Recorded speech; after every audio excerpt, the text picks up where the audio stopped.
الحمد للہ رب العالمین والصلاة والسلام علی اشرف الانبیاء محمد وعلی آلہ وصحبہ ومن تبعہم بإحسان الی یوم الدین اما بعد اعوذ باللہ من الشیطان الرجیم بسم اللہ الرحمن الرحیم رب اشرح لی صدری ویسر لی امری واحلل عقدۃ من لسانی یفقہوا قولی رب زدنی علما۔ آج انشاءاللہ ہم لوگ سورۃ القدر پڑھیں گے۔ یہ مکی سورہ ہے، مصحف میں 97 نمبر پہ ہے، نزول کے اعتبار سے 25 نمبر پہ ہے۔ ایک رکوع ہے، 5 آیات ہیں، 30 کلمات ہیں، 112 حروف ہیں۔ یہ عبس و تولی کے بعد نازل ہوئی۔ اس کے اور بھی نام ہیں، انا انزلنا، لیلۃ القدر۔ تو قدر کا لغوی معنی ہے، لٹرل میننگ ہے عظمت، شرف، تقدیر، تنگی۔ تو اس کا معنی عظمت اور شرف تو اسی سورہ سے ہو جاتا ہے کہ کتنی قدر و منزلت اور عظمت اور شرف رکھنے والی رات ہے یہ، کیونکہ اللہ تعالیٰ نے کہا ہے کہ یہ 1000 مہینوں سے زیادہ بہتر ہے۔ اور جو دوسرا معنی ہے کہ یہ وہ رات ہے جس میں تقدیروں کے فیصلے کر دیے جاتے ہیں۔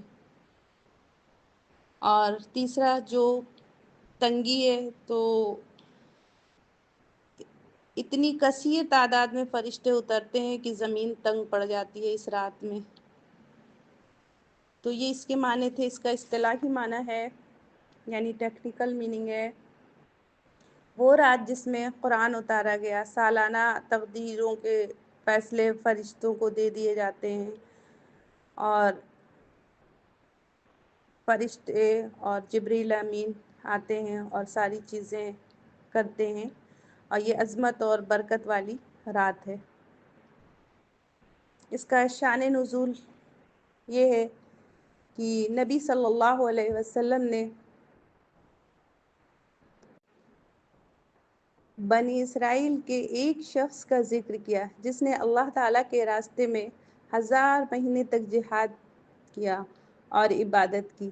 صحابہ اکرام کو یہ سن کر تعجب ہوا کہ وہ شخص کتنی طویل عرصے عبادت کرتا رہا۔ اللہ تعالیٰ نے سورہ قدر نازل فرما دی، ہم نے تمہیں ایک ایسی رات عطا کی جو 1000 مہینوں سے بہتر ہے۔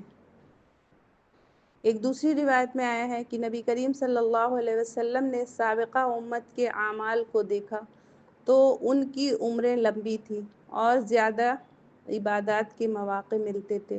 آپ صلی اللہ علیہ وسلم کو خیال ہوا کہ میری امت کی عمریں مختصر ہیں، تو وہ ان کی طرح زیادہ عمل کیسے کریں گے؟ تو اللہ سبحانہ وتعالیٰ نے لیلۃ القدر عطا کی تاکہ کم عمر والی امت کو بھی زیادہ اجر مل سکے۔ تو سورۃ القدر اس لیے نازل ہوئی کہ امت محمدیہ صلی اللہ علیہ وسلم کو یہ خوشخبری دی جائے کہ ایک رات کی عبادت 83 ایئر اینڈ 4 منتھ سے زیادہ افضل ہے، یعنی 83 سال سے زیادہ کی عبادت سے افضل ہے۔ یہ اللہ سبحانہ وتعالیٰ کی طرف سے خاص انعام ہے جو پچھلی امتوں کو نہیں ملا تھا۔ الحمدللہ۔ اعوذ باللہ من الشیطان الرجیم، بسم اللہ الرحمن الرحیم، انا انزلناہ فی لیلۃ القدر وما ادراک ما لیلۃ القدر، لیلۃ القدر خیر من الف شہر، تنزل الملائکۃ والروح فیہا بإذن ربہم من کل امر، سلام ہی حتی مطلع الفجر۔ صدق اللہ العظیم۔ آیہ نمبر 1 میں اللہ سبحانہ وتعالیٰ فرما رہے ہیں، انا انزلناہ فی لیلۃ القدر، یقیناً ہم نے اسے شب قدر میں نازل فرمایا۔ کیا کریں اللہ تعالیٰ؟ ہم نے اس قرآن کو شب قدر میں نازل کیا۔ یہاں فرمایا گیا ہے کہ ہم نے شب قدر میں نازل کیا، اور سورہ بقرہ میں اللہ سبحانہ وتعالیٰ کا ارشاد ہے، شہر رمضان الذی انزل فیہ القرآن، رمضان وہ مہینہ ہے جس میں قرآن نازل کیا گیا۔ اس سے معلوم ہوا کہ وہ رات جس میں پہلی مرتبہ خدا کا فرشتہ غار حرا میں نبی صلی اللہ علیہ وسلم کے پاس وحی لے کر آیا تھا وہ ماہ رمضان کی ایک رات تھی۔ اس رات کو یہاں شب قدر کہا گیا ہے اور سورہ دخان میں اسی کو مبارک رات فرمایا گیا ہے۔ اِنَّا أَنزَلْنَاهُ فِي لَيْلَةٍ مُبَارَكَةٍ، ہم نے اسے ایک برکت والی رات میں نازل کیا ہے۔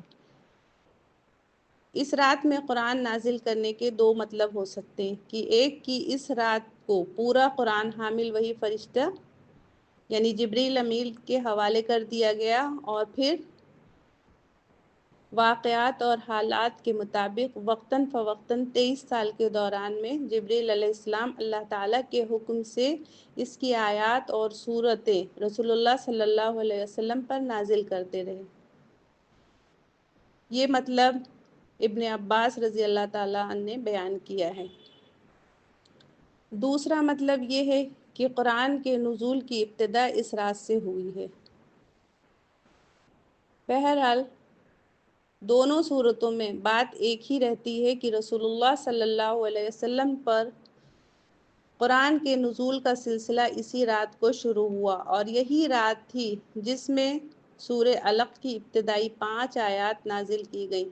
تاہم یہ بات اپنی جگہ ایک حقیقت ہے کہ قرآن کی آیات اور صورتیں اللہ تعالیٰ اسی وقت تصنیف نہیں فرماتے تھے جب رسول اللہ صلی اللہ علیہ وسلم اور آپ کی دعوت اسلامی کو کسی واقعے یا معاملے میں ہدایت کی ضرورت پیش آتی تھی، بلکہ کائنات کی تخلیق سے بھی پہلے اللہ تعالیٰ کے ہاں زمین پر نوع انسانی کی پیدائش، اس میں انبیاء علیہ السلام کی بعثت اور ان پہ نازل کی جانے والی کتابیں اور تمام انبیاء علیہ السلام کے بعد آخر میں محمد صلی اللہ علیہ وسلم کو مبعوث فرمانے اور آپ پر قرآن نازل کرنے کا پورا منصوبہ موجود تھا۔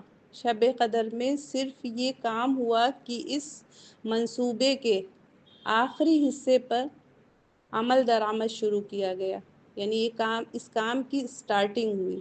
اس وقت اگر پورا قرآن حاملین وحی کے حوالے کر دیا گیا تو کوئی قابل تعجب امر نہیں۔ اب رہا یہ سوال کہ یہ کون سی رات تھی، تو اس میں اتنے اختلاف ہیں کہ 40 سے زیادہ مختلف اقوال ہیں، لیکن زیادہ تر لوگوں کا یہی کہنا ہے کہ یہ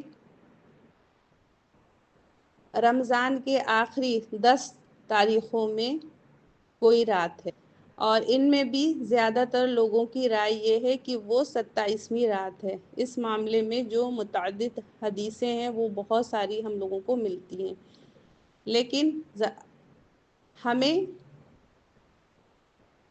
جب ہم ساری حدیثوں کو پڑھتے ہیں تو ہمیں یہ پتہ چلتا ہے کہ وہ رمضان کے آخری عشرے میں ہمیں تلاش کرنا ہے، اور وہ آخری عشرہ کیا ہے؟ 21ویں، 23ویں، 25ویں، 27ویں اور 29ویں رات۔ حضرت عبادہ بن صامت روایت کرتے ہیں کہ رسول اللہ صلی اللہ علیہ وسلم نے فرمایا کہ شب قدر رمضان کی آخری 10 راتوں میں سے طاق رات ہیں۔ تو اب یہ بھی اللہ کے رسول صلی اللہ علیہ وسلم بتانے کے لیے نکلے تھے، لیکن 2 لوگ لڑ پڑے، اور لڑائی کا کتنا برا ایفیکٹ ہوتا ہے، کتنی ناپسندیدہ چیز ہے کہ اللہ کے رسول صلی اللہ علیہ وسلم کو اللہ تعالیٰ دیا اور وہ نہیں بتا پائے۔ اب بات یہ ہے کہ کچھ لوگ کہتے ہیں کہ لیلۃ القدر مطلب کہیں پہ دن رہتی ہے، کہیں پہ رات رہتی ہے، تو پھر ان لوگوں کو کیسے ملے گی؟ تو لیلہ کا ورڈ وہ 24 آور کے لیے آتا ہے عربی میں، یہ نہیں کہ خالی رات ہوگا اور دن نہیں ہوگی۔ تو وہ پورا، کیونکہ موسیٰ علیہ السلام کو اللہ تعالیٰ نے کوہ طور پہ بلایا تھا، تو وہاں پہ کون سا ورڈ یوز کیا ہے؟ ثلاثین لیلتن کا ورڈ آیا ہے 30 راتوں کے لیے۔ تو کیا دن کو اللہ تعالیٰ موسیٰ علیہ السلام کو ریٹرن کر دیتے تھے؟ نہیں، 24 آور تھے وہیں پہ، اور اس کے بعد 10 دن اور بڑھا دیے گئے تھے۔ تو یہ پورے 20 سب کو اس کی رحمتیں، برکتیں، فضیلتیں سب کو نصیب ہوتی ہیں، کہیں دن ہے کہیں رات ہے، سب کو ملتی ہیں۔ اب بات یہ ہے کہ بہت سے لوگ کہتے ہیں کہ کیسے لوح محفوظ کیا ہے اور پھر کیسے وہاں سے اترا، کیسے اترا، تو اس کو بھی دیکھ لیتے ہیں۔ سب سے پہلے اللہ تعالیٰ نے جو تخلیق کی، یعنی فرسٹ کریشن جو ہے اللہ سبحانہ و تعالیٰ کی، وہ قلم ہے، قلم کو پیدا کیا۔ حدیث نبی صلی اللہ علیہ وسلم نے فرمایا سب سے پہلے اللہ تعالیٰ نے قلم کو پیدا کیا، پھر اس کو حکم دیا کہ قیامت تک جو کچھ ہونے والا ہے سب لکھ دے۔ اس کے بعد سیکنڈ لوح محفوظ، یعنی وہ سب کہاں لکھا گیا ہے؟ لوح محفوظ۔ یہ ایک عظیم تختی ہے یا ایک رجسٹر کہہ لیجئے، جس میں اللہ تعالیٰ نے پوری کائنات کا نقشہ، تقدیر اور قرآن لکھ دیا۔ سب کچھ، کیا چیز کیسے ہونا ہے، دنیا کا نظام کیسے چلنا ہے، ساری چیزیں اللہ تعالیٰ نے اس میں لکھ دی۔ اس کے بعد قرآن میں آتا ہے سورہ بروج میں بل ہوا قرآن مجید فی لوح محفوظ، بلکہ یہ تو بڑا بزرگی والا قرآن ہے جو ایک محفوظ تختی یعنی لوح محفوظ میں محفوظ ہے۔ تو قرآن کہاں ہے؟ لوح محفوظ میں ہے، اور اس کی حفاظت اللہ تعالیٰ وہاں یہ محفوظ ہے۔ پھر اس کے بعد آتا ہے بیت المعمور۔ تو بیت المعمور یہ آسمانی کعبہ ہے، یہاں مطلب یہ 7ویں آسمان پہ، پھر وہاں سے آگے کیا ہے؟ اللہ تعالیٰ کا عرش ہے، پھر اس کے بعد میں لوح محفوظ وہیں پہ ہے، اللہ تعالیٰ کے عرش کے پاس ہے۔ پھر اس کے بعد 7واں آسمان ہے جہاں آسمانی کعبہ ہے، جس میں کیا ہوتا ہے جیسے زمین میں طواف کرتے ہیں تو وہ آسمانی کعبے پہ وہاں بیت المعمور میں 70,000 فرشتے ڈیلی طواف کرتے ہیں، اور قیامت تک ان کی باری دوبارہ نہیں آئے گی، ہر روز نئے فرشتے۔ یہ اللہ تعالیٰ کی قدرت ہے یہ بھی۔ اس کے بعد بیت العزت ہے، آسمانی دنیا پر ایک مقام ہے جسے بیت العزت کہتے ہیں۔ پورا قرآن لوح محفوظ سے بیت العزت پر ایک ہی رات یعنی لیلۃ القدر کو اتارا گیا، کیونکہ قرآن کہہ رہا ہے نا انا انزلناہ فی لیلۃ القدر، بے شک ہم نے اس قرآن کو شب قدر میں نازل کیا۔ اور سورہ دخان میں بھی ہے انا انزلناہ فی لیلۃ مبارکہ۔ اور اس کے بعد پھر تدریج نزول کی بات آتی ہے کہ اس کے بعد بیت العزت سے جبریل علیہ السلام کے ذریعے نبی صلی اللہ علیہ وسلم پر یہ 23 سال میں اتارا گیا، کیونکہ قرآن خود کہہ رہا ہے وَقُرْآنًا فَرَقْنَاهُ لِتَقْرَأَهُ عَلَى النَّاسِ عَلَى مُقْسٍ وَنَزَّلْنَاهُ تَنزِيلًا، اور ہم نے قرآن کے جدا جدا حصے بنائے تاکہ تم اسے ٹھہر ٹھہر کر لوگوں کے سامنے پڑھو، اور ہم نے اسے تھوڑا تھوڑا کر کے اتارا، یعنی تدریجاً تھوڑا تھوڑا کر کے۔ اب اس رات کی اہمیت کیوں ہے اتنی زیادہ؟ اسی نزول قرآن کی وجہ سے۔ رمضان کی بھی اہمیت کیا ہے؟ شہر رمضان الذی انزل فیہ القرآن، رمضان کی فضیلت نزول قرآن کی وجہ سے۔ قرآن رمضان کی جس رات میں نازل کیا گیا اسے لیلۃ القدر، شب قدر کہا گیا۔ قرآن انسانوں کے نام اللہ تعالیٰ کا پیغام ہے، اور یہ آخری پیغام ہے۔ اللہ تعالیٰ نے رسول اللہ صلی اللہ علیہ وسلم کو بھیجا اور پھر کلام بھیجا۔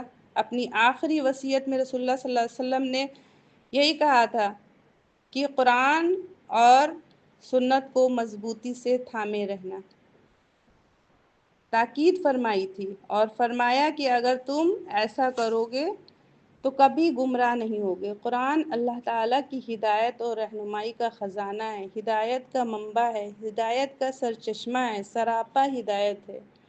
ہم نے اسے کیا کیا ہے؟ دعا، تعویذ اور قسمیں کھانے کا ذریعہ بنا ڈالا ہے۔ قرآن کو ہم بغیر سمجھے تلاوت تک محدود کر دیتے ہیں، اور تلاوت بھی اتنا غلط پڑھتے ہیں کہ صحیح پڑھنا ہی نہیں آتا، زبر کو زیر، زیر کو زبر، پیش جو بھی سمجھ میں آتا ہے اس کو پڑھ کے اٹھا کے رکھ دیتے ہیں۔ صحابہ اکرام کی زندگیوں میں انقلاب لے آیا تھا یہی قرآن، اور اس قرآن کے ذریعے کیسے انہوں نے پوری دنیا کو فتح کر لیا تھا۔ آج ہمیں پتہ ہی نہیں کہ قرآن میں ہمیں کیا ڈوز اینڈ ڈونٹس بتائے گئے ہیں۔ قرآن میں ہمیں اللہ تعالیٰ نے ساری چیزیں بتا دی ہیں، کیا کرنا ہے کیا نہیں کرنا ہے، ہماری تخلیق کا مقصد بتا دیا، ہم دنیا میں کیوں آئے ہیں، پھر اس کے بعد میں ہمیں کیا ریوارڈ ملے گا، کیا پنشمنٹ ملے گا، ساری چیزیں اللہ تعالیٰ نے قرآن کریم میں بتا رکھی ہیں۔ بس ہمیں اپنے چشمے کا تھوڑا سا پاور بڑھانا ہوگا کہ ہم اسے دیکھیں، سمجھیں کہ یہ اللہ تعالیٰ کا خط ہے، بندوں کے نام ہے، اسے ہم پڑھیں اور سمجھیں۔ اور تمام آسمانی کتابیں اسی رمضان میں نازل ہوئی۔ حضرت ابو ذر غفاری رضی اللہ تعالیٰ نے روایت کی ہے کہ رسول اللہ صلی اللہ علیہ وسلم نے فرمایا کہ صحف ابراہیم علیہ السلام تیسری تاریخ، کہیں پہ آتا ہے کہ پہلی تاریخ، بہرحال یہاں پہ تیسری تاریخ اور رمضان میں، اور تورات چھٹی تاریخ رمضان کی، اور انجیل 13ویں تاریخ میں، اور زبور 18ویں تاریخ رمضان میں نازل ہوئی، اور قرآن کریم نبی صلی اللہ علیہ وسلم پر 24ویں تاریخ رمضان میں اترا ہے۔ تو یہ ساری آسمانی کتابیں رمضان میں ہی نازل ہوئی۔ نیکسٹ آیت میں اللہ سبحانہ وتعالیٰ پھر کیا کہہ رہے ہیں، وَمَا أَدْرَاكَ مَا لَيْلَةُ الْقَدْرِ، کوشچن کر رہے ہیں، ما استفہامیہ ہے کہ تم کیا جانو کہ شب قدر کیا ہے۔ پھر اللہ تعالیٰ خود ہی آنسر کر رہے ہیں، لیلۃ القدر خیر من الف شہر، شب قدر 1000 مہینوں سے بہتر ہے، شب قدر 1000 مہینوں سے زیادہ بہتر ہے۔ شب قدر کے بارے میں حضرت ابو ہریرہ رضی اللہ تعالیٰ عنہ کی روایت ہے کہ نبی صلی اللہ علیہ وسلم نے فرمایا کہ جو شخص شب قدر میں ایمان کے ساتھ اور اللہ سبحانہ وتعالیٰ کے اجر کی خاطر عبادت کے لیے کھڑا رہا، اس کے تمام پچھلے گناہ معاف ہوں گے۔ اور مسند احمد میں حضرت عبادہ بن صامت رضی اللہ تعالیٰ عنہ کی روایت ہے کہ حضور صلی اللہ علیہ وسلم نے فرمایا، شب قدر رمضان کی آخری 10 راتوں میں ہے، جو شخص ان کے اجر کی طلب میں عبادت کے لیے کھڑا رہا، اللہ تعالیٰ اس کے اگلے پچھلے گناہ معاف کر دیں گے۔ لیکن آیت کے الفاظ یہ نہیں ہیں کہ شب قدر میں عمل کرنا 1000 مہینوں میں عمل کرنے سے بہتر ہے، بلکہ فرمایا گیا ہے کہ شب قدر 1000 مہینوں سے بہتر ہے، اور 1000 مہینے سے مراد بھی گنے ہوئے 83 سال 4 مہینے نہیں ہے، بلکہ اہل عرب کا یہ قاعدہ تھا کہ بڑی کثیر تعداد کا تصور دلانے کے لیے وہ 1000 کا لفظ بولتے تھے۔ جیسے ہم لوگ بولتے ہیں کہ کروڑوں، ارب، خرب، تو عرب میں کیا بولا جاتا تھا کہ 1000 کا لفظ آتا ہے۔ تو اس لیے آیت کا مطلب یہ ہے کہ اس ایک رات میں خیر اور بھلائی کے اتنا بڑا کام ہوا ہے کہ کبھی انسانی تاریخ کے کسی طویل زمانے میں بھی ایسا کام نہیں ہوا۔ اتنی خیر و برکت والی یہ رات ہے، اللہ تعالیٰ نے کہا ہے خیر من الف شہر، یہ 1000 راتوں سے بہتر ہے۔ شب قدر کیا ہے، 1000 مہینوں سے بہتر ہے۔ آیت نمبر 4 میں اللہ سبحانہ وتعالیٰ بتا رہے ہیں، تنزل الملائکۃ والروح فیہا بإذن ربہم من کل امر، فرشتے اور روح یعنی جبریل علیہ السلام اس میں اپنے رب کے اذن سے ہر حکم لے کر اترتے ہیں۔ روح سے مراد کون ہے؟ جبریل علیہ السلام، جن کے فضل و شرف کی بنا پر ان کا ذکر فرشتوں سے الگ کیا گیا ہے۔ یعنی وہ بطور خود نہیں آتے بلکہ اپنے رب کے اذن سے آتے ہیں، اور ہر حکم سے مراد وہی ہے جس سے سورہ دخان میں بتایا گیا ہے۔ وہاں پہ کیا کہا گیا ہے اسے؟ حکیمانہ کام، یعنی امر حکیم لے کے اترتے ہیں۔ جیسے یہاں پہ سالانہ بجٹ پیش کیا جاتا ہے کہ کیا چیز ہے، تو ایسے ہی اللہ تعالیٰ کے حکم سے وہ آتے ہیں اور پورے سال جو کچھ بھی ہونا ہے سارا فیصلہ ہوتا ہے۔ پھر اللہ تعالیٰ کہہ رہے ہیں سلام ہی حتی مطلع الفجر، یہ رات سراسر سلامتی کی ہوتی ہے اور فجر کے طلوع ہونے تک یہ رہتی ہے، یعنی شام سے صبح تک وہ پوری رات خیر ہی خیر ہے، ہر شر اور فتنے سے پاک ہے۔ تو شام سے ہی ہمیں شروع کر دینا چاہیے، کیونکہ اسلام میں ہم لوگوں کا کیا ہوتا ہے، سورج غروب ہوا اور شام اسٹارٹ ہو گئی، تو آدھا ٹائم ہمیں ویسٹ نہیں کر دینا چاہیے۔ ہمارے یہاں کیا ہوتا ہے، دن فنش ہو جاتا ہے جیسے سن سیٹ ہوتا ہے، اور اذان ہوئی مغرب کی، دوسرا دن شروع ہو جاتا ہے۔ تو کہاں سے شروعات ہوتی ہے ہمارے یہاں دن کی؟ اسی مغرب کے بعد سے نیا لگ جاتا ہے، پھر اگلی مغرب تک پورے 24 آور وہ چلتا ہے۔ تو کیا کیا چیزیں اس میں ہم نے پڑھی کہ لوگوں کو قرآن کی قدر و قیمت اور اہمیت سے آگاہ کرنے کے لیے قرآن مجید کو ترتیب میں اسے جو اللہ تعالیٰ نے یہ سورہ نازل کی کہ کتنی قدر و منزلت والی یہ رات ہے، اور اسے سورہ علق کے بعد رکھنے سے خود یہ ظاہر ہوتا ہے کہ جس کتاب پاک کے نزول کا آغاز سورہ علق کی ابتدائی 5 آیات سے ہوتا ہے، اسی کے متعلق اس سورہ میں لوگوں کو بتایا گیا ہے کہ وہ کتنی تقدیر ساز رات میں نازل ہوئی ہے، کیسی جلیل القدر کتاب ہے، اور اس کا نزول کیا معنی رکھتا ہے۔ سب سے پہلے اس میں اللہ تعالیٰ نے فرمایا ہے کہ ہم نے اسے نازل کیا ہے، یعنی یہ محمد صلی اللہ علیہ وسلم کی اپنی تصنیف نہیں ہے، انہوں نے اپنے سے نہیں لکھ لیا ہے، انہوں نے اپنے سے نہیں اسے ارینج کر لیا ہے، بلکہ اسے ہم نے نازل کیا، اپنی طرف اللہ تعالیٰ کہہ رہے ہیں ہم نے نازل کیا۔ پھر اس کے بعد فرمایا ہے اس کا نزول ہماری طرف سے شب قدر میں ہوا ہے۔ شب قدر کے معنی آپ کو پتہ چل گئے ہیں، اور اس میں بتایا گیا ہے کہ یہ 1000 مہینوں سے بہتر ہے۔ تو جب بھی ہمیں شب قدر ملے ہمیں خوب خوب عبادت کرنی چاہیے اور اللہ تعالیٰ سے دعائیں کرنی چاہیے۔ جب ہمیں یہ پتہ چل گیا ہے کہ وہ رمضان کے آخری عشرے میں ہے تو ہمیں اسے تلاش کرنا چاہیے۔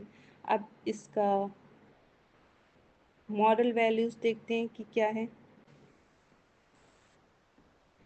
شکر اور قدر دانی کرنا چاہیے، فرسٹ پوائنٹ ہے، کیونکہ اللہ تعالیٰ نے امت محمدیہ کو یہ خاص انعام دیا ہے کہ ہماری عمر چھوٹی ہونے کے باوجود ایک رات شب قدر 1000 مہینوں کی عبادت سے افضل ہے، یہ بتایا گیا ہے۔ تو ہمیں شکر کرنا چاہیے کہ اللہ سبحانہ و تعالیٰ نے یہ نعمت ہمیں عطا کی ہے شب قدر کی۔ سیکنڈ ہے قرآن کی قدر اور احترام۔ شب قدر کی سب سے بڑی خصوصیت یہ ہے کہ اس رات قرآن نازل ہوا، کیونکہ قرآن کہہ رہا ہے نا کہ شب قدر میں نازل ہوا ہے، تو ہمیں کیا کرنا چاہیے، اس کا خوب اہتمام کرنا چاہیے، کیونکہ حدیث ہے انما الاعمال بالنیات، کہ اعمال کا دار و مدار نیتوں پر ہے۔ تو شب قدر کی جب ہم شب قدر کو پا لیں تو اس میں جو بھی عبادت کریں، قرآن کی تلاوت اور ذکر اور اذکار، قیام اللیل، تو وہ صرف اور صرف اللہ سبحانہ و تعالیٰ کی رضا کے لیے ہونا چاہیے۔ صدقات کا بھی اہتمام کرنا چاہیے ہمیں۔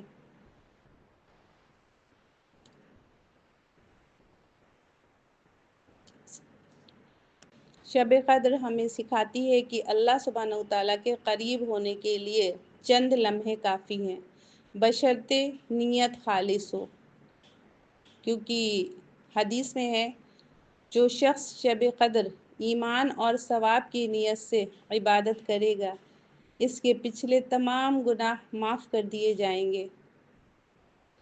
مستقل عبادت اور صبر بہت اہم ہے، تو ہمیں شب قدر جب بھی ملے تو ہمیں خوب اس کا اہتمام کرنا چاہیے۔ دعائیں، تسبیح، استغفار۔ اللہ کے رسول صلی اللہ علیہ وسلم نے جب حضرت عائشہ رضی اللہ تعالیٰ نے پوچھا تھا کہ پالیں تو ہم کیا دعا پڑھیں، تو اللہ کے رسول صلی اللہ علیہ وسلم نے ان کو ایک دعا سکھائی تھی، اللہم انک عفو تحب العفو فاعف عنی۔ تو ہمیں بھی اس دعا کو پڑھنا چاہیے شب قدر میں۔ اس کے کوشچن آنسر دیکھ لیتے ہیں۔ فرسٹ کوشچن ہے لوح محفوظ کیا ہے؟ تو یہ رجسٹر ہے، کتاب ہے، ایک تختی ہے جس پہ ساری چیزیں اللہ تعالیٰ نے قلم کو حکم دیا اور اس نے لکھ دیا۔ نیکسٹ، القدر کیا ہے؟ یہ رمضان کی طاق راتوں کی ایک عظیم رات ہے۔ نیکسٹ، انا انزلنا سے کیا مراد ہے؟ قرآن کریم۔ نیکسٹ، قرآن کب نازل کیا گیا؟ شب قدر میں۔ وحی لانے والا کون تھا؟ جبریل علیہ السلام، جبریل امین۔ نیکسٹ ہے لیلۃ القدر کا کیا معنی ہے؟ عظیم شان والی رات۔ اس سورے میں شب قدر کی کیا اہمیت ظاہر ہوتی ہے؟ قرآن کے نزول۔ یہ اتنی قدر و منزلت والی رات ہے کہ اس میں نزول قرآن ہوا۔ نیکسٹ کوشچن ہے وما ادراک ما لیلۃ القدر کا کیا معنی ہے؟ تم کیا جانو کہ قدر کی رات کیا ہے؟ نیکسٹ کوشچن ہے خیر من الف شہر کا کیا معنی ہے؟ 1000 مہینوں سے بہتر۔ نیکسٹ، لیلۃ القدر کی رات فرشتے کس کے ساتھ اترتے ہیں؟ روح یعنی جبریل علیہ السلام کے ساتھ۔ نیکسٹ کوشچن ہے سلام ہی حتی مطلع الفجر کا کیا معنی ہے؟ طلوع فجر تک، یعنی طلوع فجر تک یہ رات سلامتی کی ہے۔ نیکسٹ کوشچن ہے لیلۃ القدر میں سب سے پہلے کون سی سورہ کی 5 آیات نازل ہوئی؟ سورہ علق کی ابتدائی 5 آیات۔ نیکسٹ کوشچن ہے لیلۃ القدر میں کیا کیا نازل ہوتا ہے؟ فرشتے، جبریل علیہ السلام، اللہ تعالیٰ کی رحمت، مغفرت اور تقدیر کے فیصلے۔ نیکسٹ کوشچن ہے لیلۃ القدر میں ہمیں کیا کرنا چاہیے؟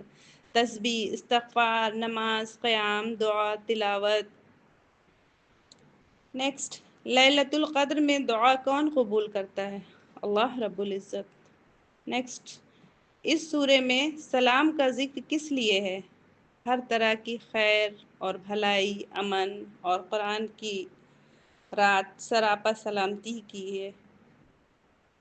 یہ رات سکون کی رات ہے، سراپا سلامتی ہے۔ تو لیلۃ القدر میں اس سورے میں سلام کا ذکر کس لیے ہے؟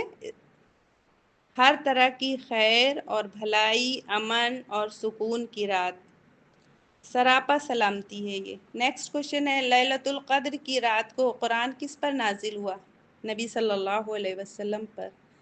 نیکسٹ، پہلی تخلیق کیا ہے؟ وہ قلم ہے۔ پہلی تخلیق قلم ہے، سب سے پہلے اللہ تعالیٰ نے قلم کو پیدا کیا۔ لیلۃ القدر کب آتی ہے؟ رمضان میں۔ فرشتے کس کے حکم سے اترتے ہیں؟ اپنے رب کے حکم سے۔ اس سورے کا مرکزی موضوع کیا ہے؟ یہ کہ قرآن ایک عظمت والی رات میں نازل ہوا، جس رات کی عبادت 1000 مہینوں سے بڑھ کر ہے، اور اس میں رحمت، مغفرت اور تقدیر کے فیصلے نازل ہوتے ہیں۔ الحمدللہ سورہ مکمل ہوئی۔ اللہ تعالیٰ اس کو پڑھنے میں، سمجھنے میں، کہنے سننے میں کوئی کمی، کوئی غلطی، کوئی کوتاہی ہوئی ہو تو اللہ تعالیٰ اسے معاف فرما دے اور ہماری اصلاح فرما دے۔ اللہ تعالیٰ جو کچھ بھی پڑھا ہے، سیکھا ہے، سمجھا ہے ہم لوگوں نے، اس کے بہترین حصے پہ ہمیں عمل کرنے کی توفیق عطا فرمائے۔ آمین وآخر الدعوانا ان الحمد للہ رب العالمین۔ السلام علیکم ورحمۃ